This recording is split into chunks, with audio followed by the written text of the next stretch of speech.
Olá, meus amores! Tudo bem com vocês? Aqui é a professora Márcia Cristina Gomes, chegando aqui no canal História em Retalhos para a gente falar um pouquinho a respeito dos povos da Mesopotâmia.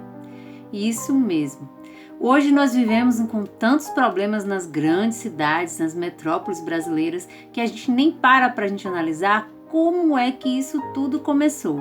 Então, nós vamos começar estudando um pouco sobre as cidades, as primeiras cidades que se formaram lá na Mesopotâmia, na região chamada Crescente Fértil, tá? Bem, e antes de irmos para o nosso vídeo, quero pedir a você aí que já gostou do nosso trabalho, que deixe o seu like aí no vídeo, tá? Compartilhe com seus amigos, tá? Divulgue para que a gente possa aí aumentar ainda mais a audiência aí do nosso canal, tá certo, gente? Então, vamos pro vídeo. Como já falamos para vocês, o assunto da aula de hoje é sobre a Mesopotâmia. Mas como estudar a história de povos tão antigos sem o auxílio de outras ciências que não a história? Pois é. Então, gente, com o imprescindível auxílio dos estudos arqueológicos, nós temos feito descobertas incríveis sobre os elementos da cultura material desses povos antigos. As escavações arqueológicas que são feitas em todo o mundo nos revelam partes dessa história que nós não conhecemos. E aí nas imagens nós temos então as escavações arqueológicas sendo feitas na Síria, né? Onde nós temos muitas guerras, muitos conflitos e que muitas vezes, né, tem deixado aí destruído parte do acervo arqueológico, parte das informações, né, que nós teríamos aí ainda sobre essas histórias antigas. Isso é uma tristeza, né? Então nós temos em alguns museus, como no Museu do Iraque, né, muitos materiais que foram encontrados nesses trabalhos arqueológicos, né, como joias, pedras preciosas, colares, gargantilhas, que indicam aí, né, que há mais de 4.000 anos nós tínhamos aí os povos vivendo naquela região e trabalhando, né, em diversas áreas, tanto nas construções como também, né, nos adereços, nos adornos. Então isso, né, é um papel importantíssimo que a história, né, não pode perder. Então nós vamos, né, primeiro fazer aí uma localização, vamos compreender aonde é essa região da Mesopotâmia, né? Então a região da Mesopotâmia, ela faz parte, né, de uma região que a gente chama de Crescente Fértil, que ela, né, possui aí, né, nessa região a presença de 3 rios principais. O rio Nilo, né, que vai ser importantíssimo para o desenvolvimento da civilização egípcia, e a gente vai estar estudando isso mais à frente, e os rios Tigre e Eufrates, que também compõem a Crescente Fértil. E por que dessa importância tão grande, né, dos rios para essas sociedades? Então, nós vimos que no processo do desenvolvimento aí dos seres humanos, né, um dos passos fundamentais aí para que eles se tornassem aí sedentários era justamente a organização da agricultura, né, do pastoreio, da criação dos animais. Então, para isso, era necessário que eles estabelecessem as suas residências próximas aos rios. Então, esses rios eles vão ser importantíssimos para esse processo e para o surgimento das primeiras cidades, tá? Então, Mesopotâmia, né, não é uma civilização, não é um povo só, né? Então, nós tivemos vários povos habitando essa região. E a palavra Mesopotâmia, né, é uma palavra, né, que vem do grego, né? As terras que estão aí localizadas, né, que nós vamos estar estudando aí na região da Mesopotâmia, são regiões hoje, né, do Oriente Médio, né? E lá, né, os 2 rios mais importantes, o rio Tigre e o rio Eufrates, nascem nas regiões montanhosas da região da Armênia e desaguam no Golfo Pérsico, tá? Então, o que a gente tem aí de característica geográfica e que vai ser fundamental para a gente compreender a história, tá? Esses seres humanos, eles se desenvolveram nessa região porque era uma região cercada por montanhas e desertos. Então, nós temos aí do lado leste, né,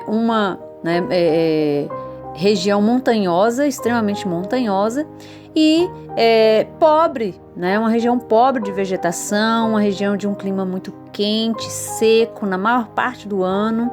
E a presença da água dos rios é o que fazia o diferencial, porque os rios eles serviam de uma transformação, né, para aquele povo, para aquela região, e atraía os diferentes povos e culturas para viver naquela região, para plantar, porque tinha maiores condições, né, do desenvolvimento dessa agricultura. Então a região mesopotâmica é uma região muito antiga, está hoje, né, ocupada em sua grande maioria nos territórios que pertencem ao Iraque.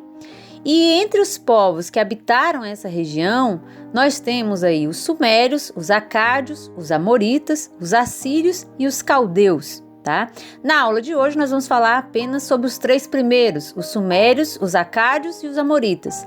Na próxima aula iremos falar aí a respeito dos assírios e dos caldeus e do processo de organização desses povos.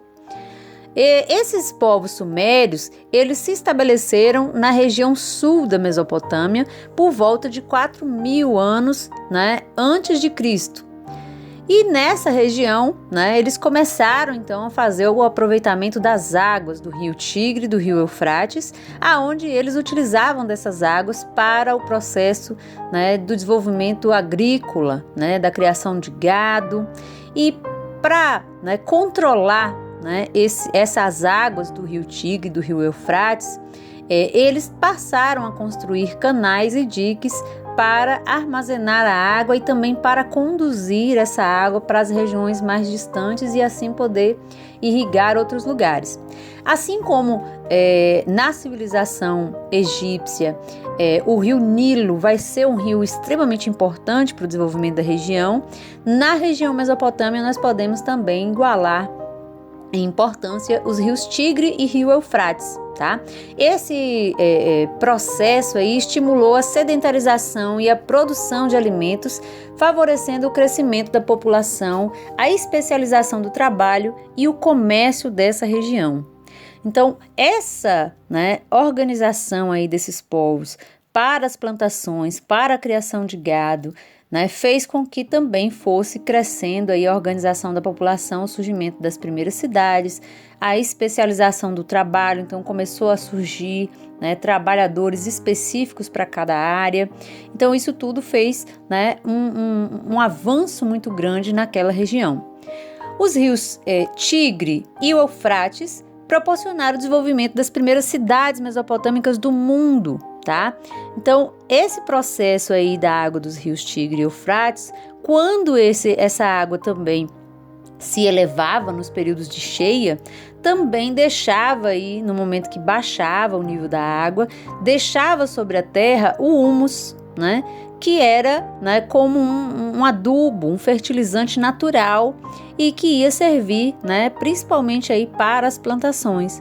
Então, todas as regiões aí no entorno dos rios Tigre e Eufrates aproveitavam muito, né, desses períodos aí, né, que enchia, deixava então esse humus aí por cima da terra, do solo, e em seguida faziam as suas plantações, tá? Então as primeiras cidades que nós temos aí notícia de que foram aí surgindo nessa região da Mesopotâmia são as cidades de Ur, de Uruk, de Eridu e Lagash. Elas vão surgir por volta do ano de 4.000, né, antes de Cristo. Então, se nós já estamos hoje em 2020, então nós temos aí aproximadamente 6.000 anos atrás, né, que começaram a surgir as primeiras cidades. E muitas vezes nós, né, ainda nem sabemos como e quais serão, né, os passos, as etapas do desenvolvimento da nossa própria cidade. A gente às vezes critica a nossa própria cidade, então imagine vocês, né, naquelas primeiras cidades, como é que as pessoas elas, né, estavam aí lidando, né, com o desenvolvimento de cada uma, tá? Então, quais eram as principais características das cidades mesopotâmicas, tá? Primeira característica delas, elas eram independentes, elas tinham um governo próprio chamado cidade-estado, né? E cada cidade-estado tinha a sua própria divindade protetora, tinha o seu rei, né? Uma curiosidade aí interessante a respeito dessa questão aí do rei, né, é que esses reis, né, os antigos chefes políticos e religiosos que estavam administrando as cidades-estado, também chamados de patese, eles eram responsáveis também pelas previsões sobre a colheita, sobre os estudos astronômicos e também pela estocagem de cereais. Então, a população das cidades ela era composta de trabalhadores submetidos ao controle do Estado e por escravos, homens vencidos também nas guerras. Então, esses chefes políticos, né, e religiosos, eles, né, foram aos poucos ocupando essa função aí de rei de cada cidade, tá? Em volta das cidades, esses sumérios eles erguiam muralhas altas e várias torres defensivas para se proteger do ataque de outros povos. Então isso também era muito comum naquele período, né? A gente ter povos que atacavam e que invadiam outras cidades, né? Até mesmo porque eram cidades extremamente importantes, né? Do ponto de vista geográfico, né? Porque estavam muito próxima aí, né? À região, né? Onde tinha água, então tinha um desenvolvimento maior, né? Da questão da agricultura e da criação dos animais. Também outra característica que era próximo às cidades, ficavam também a região de pomares, as regiões onde eles faziam as hortas e as áreas de cultivo. Então, dentro, né, do espaço da cidade, havia as casas, as ruas, pontes, palácios, templos religiosos e os zigurates, né? Então esse nomezinho aí, né, é bem diferente, a gente vai ver daqui a pouco que é uma das questões mais importantes que nós sabemos hoje sobre essas cidades mesopotâmicas, tá? Então, perto das cidades, então havia essa região mais rural, como a gente, né, costuma falar hoje, com os pomares, com as hortas, com os lugares onde eles faziam as plantações. E dentro das cidades, então, tinha, né, os palácios, as casas, os templos, né, muito parecido com as características aí, né, das cidades que nós encontramos ainda hoje, tá? Os zigurates, vamos falar sobre eles agora. Esses zigurates, gente, eles eram construídos, né, no formato de pirâmides, só que pirâmides terraplanadas. Então não era aquela pirâmide, né, toda no formato mais triangular como a gente tem aí, né, parecido com as pirâmides aí do Egito, tá? Então ela era mais plana, então tinha espaços aí com andares retos e a gente tinha novas construções sobre esses andares, tá? O diferencial de cada andar era de possuir uma área menor que a plataforma inferior sobre a qual foi construída. Então, as plataformas elas poderiam ser retangular, ovais ou quadradas e seu número variava de 2 a 7, né? Então, esses andares poderiam ter 2 andares apenas, poderiam ter 4, 5, então dependia muito, né, do formato de cada um deles. E aí essa imagem que nós temos na foto é justamente do Templo da Lua, né, localizada no Iraque. Então esses zigurates funcionavam aí como templos. A ideia, né, que se tem aí desses zigurates é que eles serviam como um lugar de idolatria ou também de cerimônias públicas. Contudo, não é correto, né? Então, hoje nós já temos aí outras pesquisas que indicam aí, né, qual eram essas funções que existiam dentro dos zigurates. Então, os zigurates não era só um lugar para cerimônias, né, para as questões religiosas. Então, na Mesopotâmia, acredita-se que era a morada dos deuses. E através desses zigurates, as divindades colocariam-se perto da humanidade, razão pela qual cada cidade adorava seu próprio deus ou deusa. Além disso, só podia entrar no zigurate os sacerdotes. Eram deles essa a responsabilidade aí de cuidar da adoração aos deuses. Então não era todo mundo, né, qualquer pessoa que entrava nos zigurates, tá? Além dessa questão aí do cuidado, né, de organizar e de ficar responsável pela adoração, também eram eles que faziam aí o atendimento às necessidades da comunidade. Naturalmente, os sacerdotes gozavam de uma reputação especial na sociedade suméria e, além disso, os zigurates serviam de depósito de cereais, isso mesmo. Então, partes aí, né, desses zigurates tinham aí separados lugares para guardar os mantimentos, para guardar os alimentos, né? Também poderia servir como moradia dos governantes, como biblioteca, e servia também para a observação do céu e das estrelas e dos níveis das enchentes dos rios Tigre e Eufrates. Então, olha quanta coisa era feito, né, dentro de um espaço de zigurate, né? Então, dependendo, né, da necessidade, né, eles utilizavam para a moradia, né, de alguns dos governantes. Tinha as salas específicas que funcionava a biblioteca, tinha os espaços onde eles faziam os estudos e a observação aí do céu, das estrelas, para compreender até, né, como é que se dava esse processo das enchentes. Então a gente sabe hoje que tem uma relação muito próxima, né? Bom, uma outra questão que nós temos aí, né, que surge, né, dentro dessa história dos povos mesopotâmicos é a escrita, tá? Mas os novos achados arqueológicos, eles indicam que a escrita se desenvolveu ao mesmo tempo em diferentes lugares do mundo. Então, durante muito tempo se acreditava que as primeiras escritas tinham surgido nos povos da Mesopotâmia. Hoje, né, após os novos achados arqueológicos, já se desmistificou essa ideia, tá?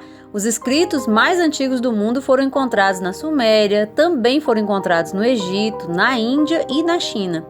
E pode ter, né, qualquer um deles ter sido o berço da escrita, né? Então, como a escrita surgiu, né, quase que ao mesmo tempo nessas regiões todas, hoje nós não temos aí com precisão, né, como identificar onde teria sido, né, o primeiro lugar a surgir a escrita, tá?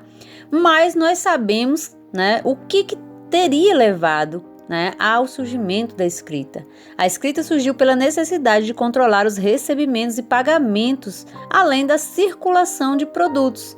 Então, para os povos sumerianos, né, a troca das mercadorias, né, o levar, quantos sacos eu vou levar de mantimento para, né, vender, né, quanto eu tenho aí de pagamento de impostos a recolher. Então, isso tudo, né, eles sentiram necessidade, então, de registrar, de anotar de alguma forma, né, essas informações para que não fosse perdida, tá? E aí surge, então, a escrita cuneiforme, tá?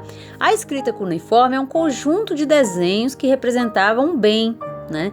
Então, tinha um conjunto aí de desenhos, de símbolos para representar uma cabra, para representar uma ovelha, para representar, né, uma galinha e assim por diante.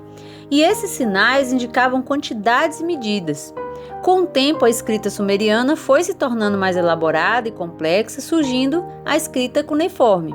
Então, esse formato da escrita sumeriana foi se transformando, né, no sistema de escrita cuneiforme, que é esse sistema que nós temos aí com as marquinhas, né, que eram feitas aí na tábua de argila, né, uma argila fresca, úmida, e depois, né, de fazer essas marcações aí, era colocada no sol para secar, né? Então, para cada letra, eles tinham aí um símbolo, né, para identificar.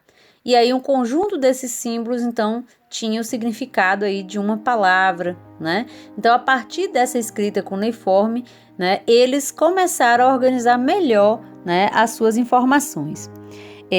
Além disso, a escrita cuneiforme, ela também foi usada em textos literários, em textos religiosos, né, para fazer os contratos, para fazer as leis.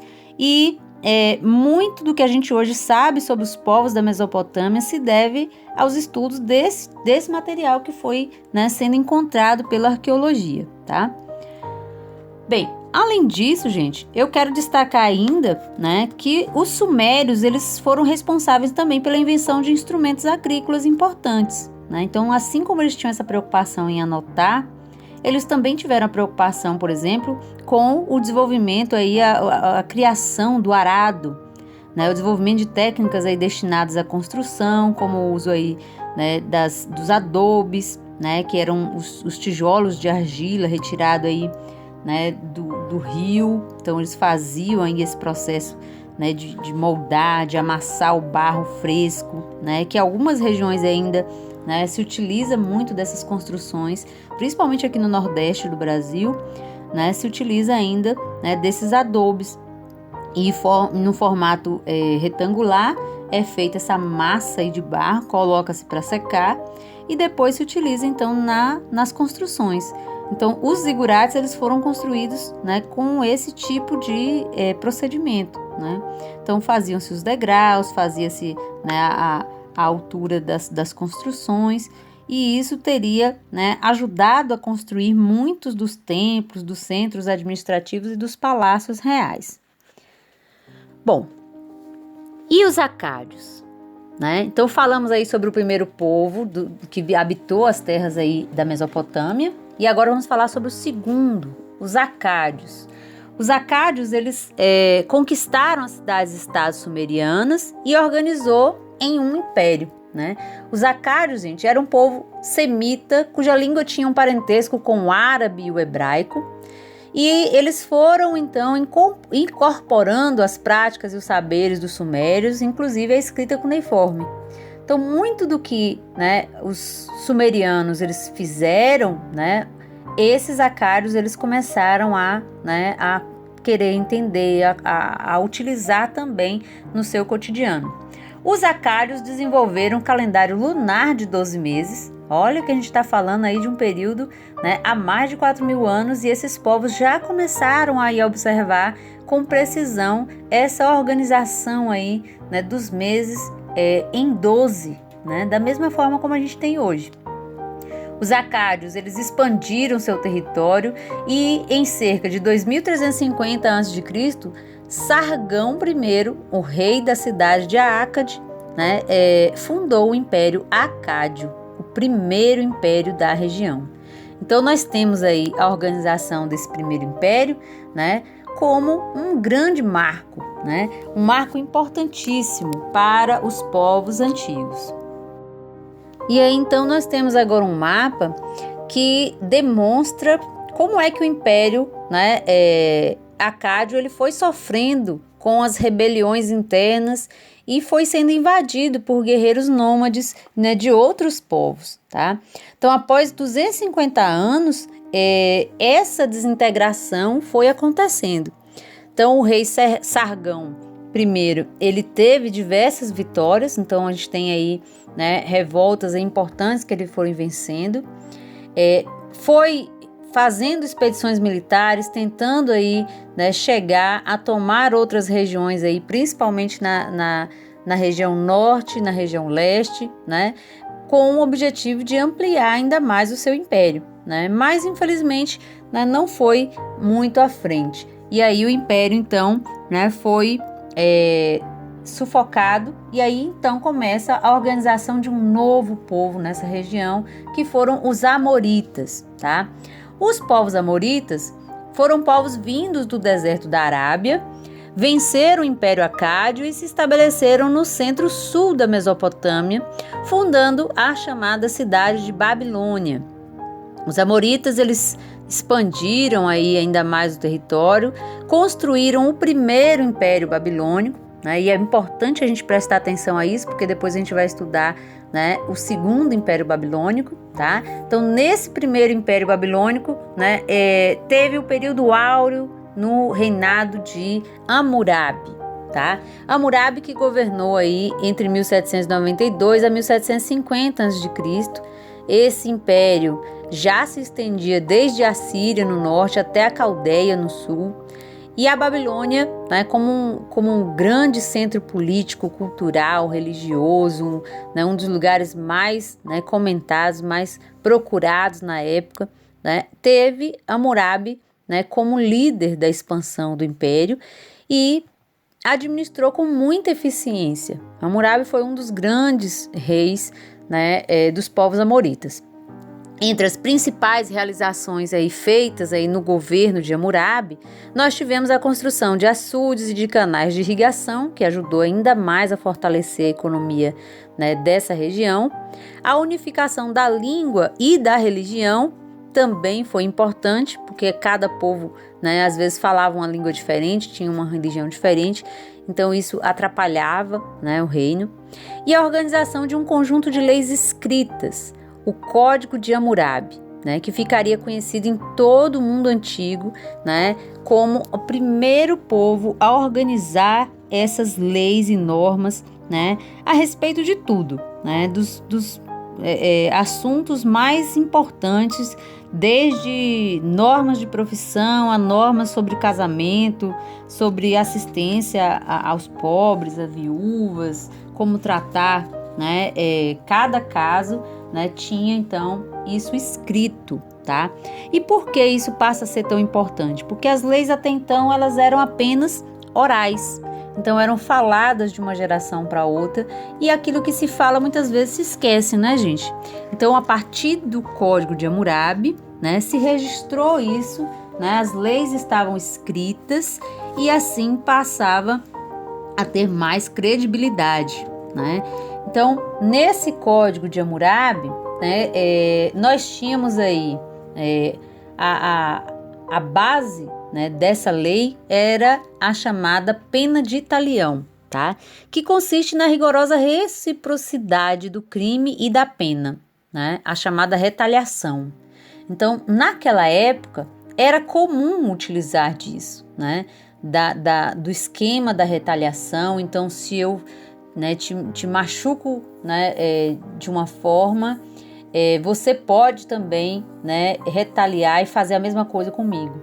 Então, era nessa perspectiva aí da lei do talião que uma pessoa que feriu outra pessoa, ela era penalizada em um grau semelhante, né? A pessoa que infringiu tal punição deve ser, né, a parte lesada. Então, interpretação mais suave significa que a vítima recebe o valor estimado da lesão em compensação. Então, essa, né, resposta, né, ao descumprimento da regra era o que era chamado na época da lei do olho por olho, dente por dente, né? Então, como é que seria, né, esse tipo aí, né, de regra, né? Olha que imagem aí mais bizarra.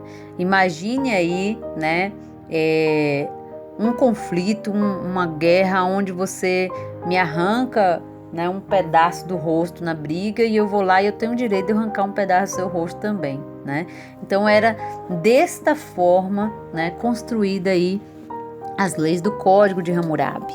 E vamos conhecer um pouco a respeito, né, de algumas dessas leis que está lá, né, registrada até hoje, né, na pedra, tá? O Código de Hammurabi, ele dizia o seguinte: se um avilum acusou um outro avilum e lançou sobre ele suspeita de morte, mas não pôde comprovar, o seu acusador será morto, tá? Então, só para que a gente esclareça aí que avilum, né, eram chamados os homens livres, né? Então, se alguém, né, deles lançou uma suspeita aí de morte, mas não comprovou, não tem como provar, então ele pode, né, ser também morto, né? Então ele pode ser também, né, acusado aí e morto. Se um avilum roubou um bem de propriedade de um deus ou do palácio, esse avilum será morto e aquele que recebeu de sua mão o objeto será morto também. Se um avilum, né, roubou um boi, uma ovelha, um asno ou um porco ou um barco, ou se de um deus ou do palácio, deverá pagar 30 vezes. Se é de um musquenum, indenizará 10 vezes. Se o ladrão não tem com o que pagar, ele será morto, tá? Então, nesse caso aí, né, esse musquenum é quando a pessoa é aquela pessoa que pertence a um grupo social intermediário. Então, entre os homens livres e escravos, né? Então, se esse musquenum, né, que digamos assim que era de uma classe média daquela época, né, tivesse feito aí, né, alguma queixa, né, de um Avilum aí que teria roubado alguma coisa dele, ele, né, teria que ser indenizado 10 vezes, né? Então, o ladrão que não pudesse pagar tinha que pagar com a própria vida, né? O outro artigo aí da lei é o artigo 16. Se um Avilum escondeu em sua casa um escravo ou escrava fugitivo do palácio ou de um musquenum, o dono dessa casa será morto, né? Então, não era permitido se esconder, né, escravos aí, nem do palácio, nem de um musquenum, né? Porque poderia a pessoa ser condenada, né? Poderia ser morta. Se um pedreiro edificou uma casa para um Avilum, mas não reforçou seu trabalho e a casa que construiu caiu e causou a morte do dono da casa, esse pedreiro será morto. Então, essa era a forma de punir por aquelas pessoas que faziam o trabalho, né, de forma mal feita, né? Se causou a morte do filho do dono da casa, matarão também o filho desse pedreiro. E assim por diante, né? Então dá para vocês perceberem que cada uma das leis ela é bastante severa, né? O Código de Hammurabi, ele tem 282 artigos, né? Escritos nesse bloco de pedra negro aí, né? E nessa inscrição tinha normas de economia, né, como preços, taxas, regulamentações comerciais, até as leis civis, abordando o casamento, o divórcio, a escravidão, né? Então, todos esses temas. A lei mais conhecida determinava que se um homem arrancar o olho de outro, o seu olho deverá ser arrancado. Por isso, gente, né, a gente colocou essa imagem aí. Então, o Código de Hammurabi, ele segue esse princípio de Italião, que influenciou as leis de outros povos também, como os hebreus e os romanos, e, né, foi a partir desse código escrito que os outros povos também foram, né, adaptando, foram modificando, até chegar às leis que nós temos hoje, tá? Bem, e como então se deu, né, o fim do primeiro império babilônico, né? Após a morte aí de Hammurabi, esse império babilônio entra em crise, né? Então, uma série de povos, entre os quais aí os hititas, conquistaram a Babilônia, causando a desintegração do império. Enquanto isso, no norte também da Mesopotâmia, os assírios ganhavam poder e tomavam espaço. Então, começa, né, a chegar aí para essa região, né, um novo povo para, né, impor as suas leis e as suas regras, tá? Então, vamos relembrar aí, né, um pouco aí do que nós vimos aí na aula de hoje, né? Falamos aí dessa localização aí da Mesopotâmia, da importância dos rios, né, Tigre e Eufrates, assim como o rio Nilo também é importante para o Egito. Falamos a respeito, né, dessas condições geográficas, né? E sobre os povos sumérios, que foram responsáveis pela organização das cidades-estado, foram eles também responsáveis pela construção aí dos zigurates, do desenvolvimento da escrita cuneiforme, né? Falamos aí sobre os acadianos, né, que formam aí o primeiro império da região, o Império Acádio, e o governo de Sargão, né, primeiro, que vai, né, se expandindo, tornando aí um símbolo do Estado unificado e demonstrando poder nessa região, tá?